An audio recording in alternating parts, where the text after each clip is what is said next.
La saga de Dead Ahead es uno de los juegos para zombies más interesantes y entretenidos que he jugado, haciendo que en algún momento cayera en amor por él. En este juego, puedes pelear desde los zombies clásicos hasta otros que parecen sacados de una película de terror. Sin embargo, en este juego jamás se menciona el cómo fue creado, por qué fue creado y cuál fue la causa de su propagación del virus del juego. Algunos hablan de aliens, otros sobre un arma biológica, etcétera, etcétera. Al final, no sabremos nada hasta que los desarrolladores lo confirmen.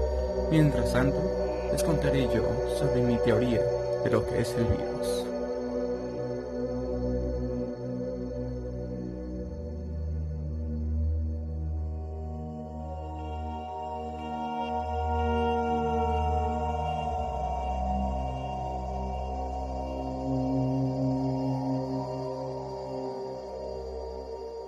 Por confirmación de los desarrolladores de Dead Ahead, el virus se transmitió a todas partes por medio del aire, infectando a todos, exceptuando a quienes tienen protección ante el virus aéreo al portar máscaras de gas.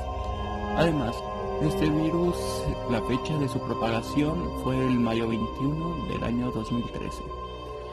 Se desconoce aún en día quién creó el virus y el por qué motivo fue creado, pero sí se conoce el primer contacto con un infectado registrado y curiosamente ocurrió en una prisión. Una cosa que me llamó la atención en la comunidad del juego en el año del 2017 fue la salida de las historias de fondo de casi todas las unidades, que durarían abiertas al público durante casi un año, para luego ser borradas después por los mismos desarrolladores. En ellas se encontraron los nombres de algunos personajes y el cómo sobrevivieron, pero había unas historias muy peculiares, específicamente la de los carceleros, que todas estaban conectadas entre sí. En ellas se habla de lo sucedido en la prisión y se menciona a un prisionero alto, robusto, lleno de tatuajes y con unos ojos rojos que daba indicios de una infección elevada. Después de la llegada de aquel prisionero y de haberse convertido en un zombie, se desató el caos por toda la prisión, matando a la gran mayoría de los que estaban dentro.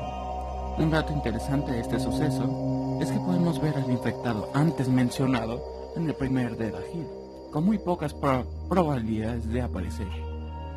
En base a estos textos, descartamos completamente la teoría de que lo que ocurrió en la prisión fueran aliens, colocando el cepalojo como un arma biológica, pero ese es otro tema para otro video. Días o semanas después de lo incidente de la prisión, el apocalipsis comenzó.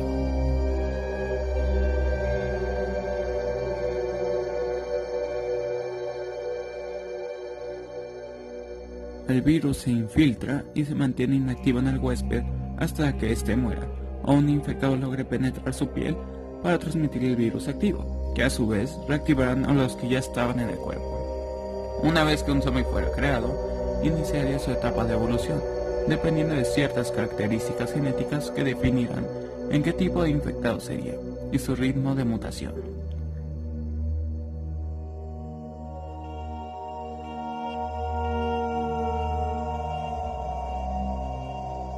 La primera etapa comenzaría desde la resurrección del infectado y duraría aproximadamente 6 meses. En ella se presentan zombies débiles que no presentan mucho peligro y no tienen habilidades especiales o mutaciones, excepción a unos cuantos como la Witch, Ram o el Fat Zombie, que tienen una carga genética muy diferente. La dificultad de estos zombies dependerá del equipamiento que estos tengan.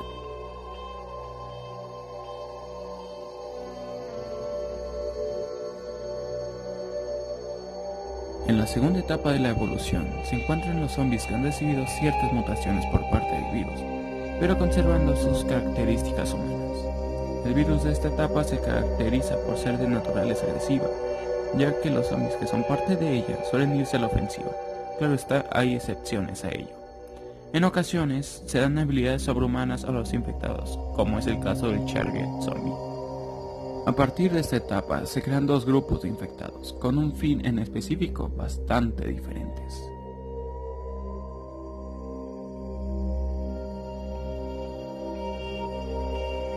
En la etapa 3A de la evolución de un infectado, se caracteriza con la mutación del zombie para la creación de un nuevo método de reproducción del virus. Los infectados elegidos para esta tarea desarrollan varios tumores en el cual se dan los preparativos para la creación de un huevo. Cuando la mutación finalice, el cuerpo del infectado se transformará en este y desarrollará una nueva clase de virus con el cual defenderse, además de tener una inteligencia superior a su antecesor. Generalmente, esta clase de infectados utilizan mucho lo que son las tácticas defensivas.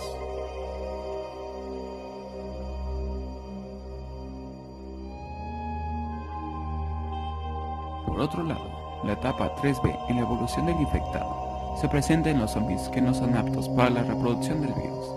Estos zombies, a pesar de no ser aptos para hacer huevos, siguen mutando, pero de una manera distinta que los de la clase A.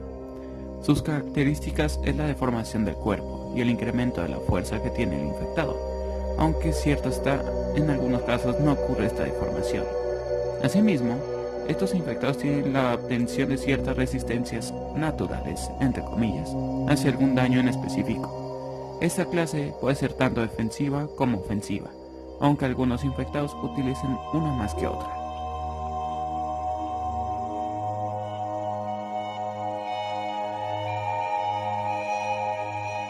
Por último, la etapa 4 del virus en general se caracteriza por tener una inteligencia superior al de otras etapas, siendo capaz de poder utilizar la tecnología que le rodea para sus fines y tener una mayor organización.